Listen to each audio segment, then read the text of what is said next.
කියලා. අද කවුද මේ ඔබතුමාලා හම්බෙන්නේ කවුද කියලා?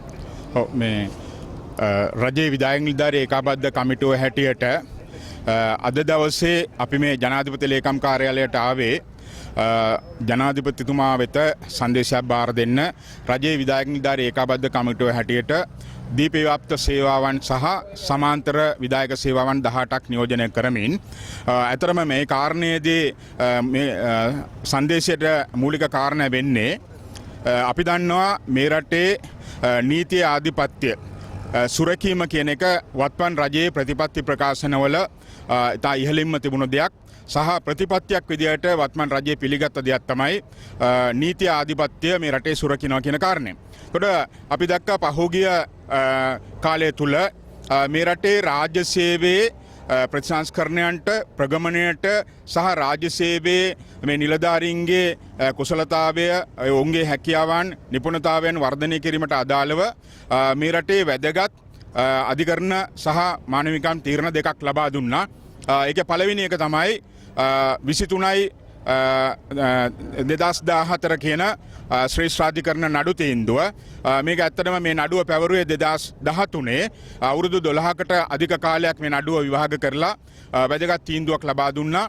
ඒ තීන්දුව මගෙන් කිව්වේ 2013 මේ රටේ ශ්‍රී ලංකා පරිපාලන සේවය විසින් ප්‍රකාශයට පත් කරන නැත්නම් පරිපාලන සේවය සඳහා රාජ්‍ය සේවා කොමිෂන් සභාව විසින් ප්‍රකාශයට පත් කරන ලද ඒ අයගේ සේවා ව්‍යවස්ථාව තුළින් ලංකාවේ ජනරජයේ තනතුරු විධායක ශ්‍රේණියේ තනතුරු නාම 381ක් එම සේවාවට පමණක් හිමි වනසේ ගැසට් මගින් ප්‍රකාශයට පත් කරගත්තා. මෙන්න මේක අපේ විධායක නිලධාරී ඒකාබද්ධ කමිටුව නියෝජනය කරන සංගම් විදියට විශේෂයෙන්ම ක්‍රම සම්පාදන සේවා සංගමයත් කෘෂිකර්ම සංගමයත් ඒ වගේම අධ්‍යාපන පරිපාලනය සහ ආයුර්වේද කියන සංගම් හතර මූලික වෙලා නඩුවක් පැවරුවා. මේක ඇත්තටම අසාධාරණයි, රටේ නීතියට පටහැනි, අයුක්ති සහගතයි සහ අනෙකුත් දීපව්‍යාප්ත සේවාවල නිලධාරීන්ගේ මූලික අයිතිවාසිකම් මේ තුලින් කඩ වෙලා කියලා.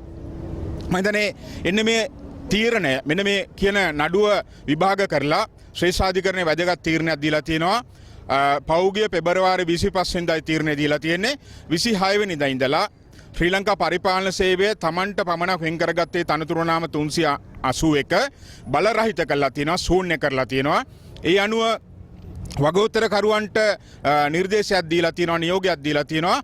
මේ ජනරජයේ තනතුරු නාම 381 සඳහා විධිමත් ආකාරයට නිපුණතාවය පදනම් කර ගනිමින් සියලුම දීපව්‍යාප්ත සේවාවන්ට ඒ අදාළ අයට ඒ තනතුරු දැරීමට හැකියවන පරිදි SOR හදලා ඒවා ගැසට් කරලා එයට අයිදුම්පත් ඉදිරිපත් කළා. ඒ මගින් සුදුසුසන් තෝරා ගැනීමෙන් මේ තනතුරු පුරවන්න කියන එක වැදගත් තීරණය තමයි දීලා තිනවා. අපි දකිනවා මේක ශ්‍රේෂ්ඨාධිකරණය ලබා දුන්න ඓතිහාසික තීරණයක්. ඒ වගේම මේ රජය පොරොන්දු වෙලා තියෙනවා මේ රටේ රාජ්‍ය සේවය වඩා කාර්යක්ෂම කරලා ඵලදායී විදියට ගෙනියනවා කියන එක. මම හිතන්නේ රජයට මේ තීන්දුව වඩා වාසිදායකයි ඒ කාර්යය කරගෙන යන්න. ඒතකොට අපිට තියෙන ගැටලුව තමයි වගඋත්තරකරුවන් මේ දක්වා මාස දෙකකට අධික කාලයක් ගිහිලා තිනවා. මේ තීරණය නොසලකා හැරලා තිනවා. මේ අපි දකිනවා මේ තීරණය මේ අධිකරණ තීරණය ක්‍රියාත්මක කිරීම වෙනුවට ඒක නොකරන දන්ට වැඩ කරමින් තමයි වගඋත්තරකරුවන් යන්නේ. ඒ නිසා අපි කියන්නේ පැහැදිලිවම මේ ශ්‍රේෂ්ඨාධිකරණ තීරණය ක්‍රියාත්මක කරන්න කියන එක.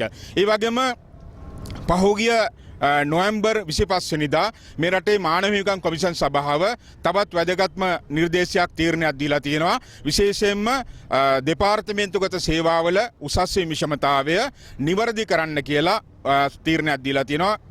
ඒකත් එම වගඋත්තරකරුවන්මයි මේ නොසලකා හැරලා තියෙනවා. ඒ නිසා මෙන්න මේ තීරණ දෙකම අපි ජනාධිපතිතුමාට දැනුවත් කරලා තියෙනවා. විශේෂයෙන් මානවිකම් කොමිෂන් සභාව මේ වෙනකොට ජනාධිපතිතුමාට වාර්තාවක් කියවලා තියෙනවා. මේ තීරණය ක්‍රියාත්මක නොකිරීම තුළින් තවදුරටත් මෙයාගේ මානවිකම් කඩ වෙනවා කියන එක. ඒ නිසා මෙන්න මේ කාරණා දෙක තුලම තියෙන්නේ රටේ අර අපි කියනවා නීතියේ ආධිපත්‍ය සුරකීම කියන කාරණේ. ඒ කියන්නේ නීතියට යෙලින් කිසියෙකු නැහැ කියන කාරණේ. ඒතකොට මේ රාජ්‍ය සේවයේ බරපතල විෂමතාවයක් අසාධාරණයක් අයුක්තිසහගත තත්ත්වයක් නිර්මාණය වෙලා තියෙන තත්ත්වයක් තුළ අපි ඉල්ලා සිටින්නේ අපි ජනාධිපතිතුමාගෙන් අද මේ සංදේශයක් බාර දීලා මේ දීපව්‍යාප්ත සේවාවන් 11 සහ අනිකුත් දෙපාර්තමේන්තු සේවාවන් නියෝජනය කරමින් කඩිනමින් මේ ප්‍රතිපත්ති මේ තීරණයක් මත මේ නඩු තීන්දුව දෙකම ක්‍රියාත්මක කරන්න කියන ඉල්ලීම තමයි ඒ තුලින් රාජ්‍ය සේවය වඩා හොඳ තැනකට ගෙනියන්න මම හිතන්නේ ඒ සඳහා අවශ්‍ය කරන සියලු සහයෝගය දෙන්න අපි සූදානම්. ඒ වගේම මෙතෙක් කල රාජ්‍ය සේවයේ තිබිච්ච මේ අසමානතාවය මේ අයිති සහගත තත්ත්වය නිවැරදි කිරීම සඳහා දුන්න අධිකරණ තීරණ ක්‍රියාත්මක නොකරනවා නම් මම හිතන්නේ වගඋත්තරකරුවන් ඒ සම්බන්ධයෙන් පැහැර හරිනවා නම් මම හිතන්නේ රජයේ විධායක නිලධාරී ඒකාබද්ධ කමිටුව හැටියට එම තත්ත්වය පරාජය කිරීමටත් ඒ සාධාරණ තත්ත්වයන් රාජ්‍ය සේවය ස්ථාපිත කර ගැනීම සඳහා ගත හැකි සියලු ක්‍රියාමාර්ග ගන්නවා කියන එක තමයි අපි මේ අවස්ථාවේ කියන්නේ. තුමලා සාමාන්‍යයෙන් කිරිලි කිතර අද පැමිණලා තියෙනවද? අපේ සංවිධාන 18ක් මෙතන නියෝජනය කරලා තියෙනවා. මම හිතන්නේ අද අපේ සංවිධානවල විධායක සභාවන් නියෝජනය කරන 150කට ආසන්න සමාජික සංඛ්‍යාවක් තමයි නියෝජනයක් තමයි අද මේ ස්ථානට පැමිණලා තියෙන්නේ.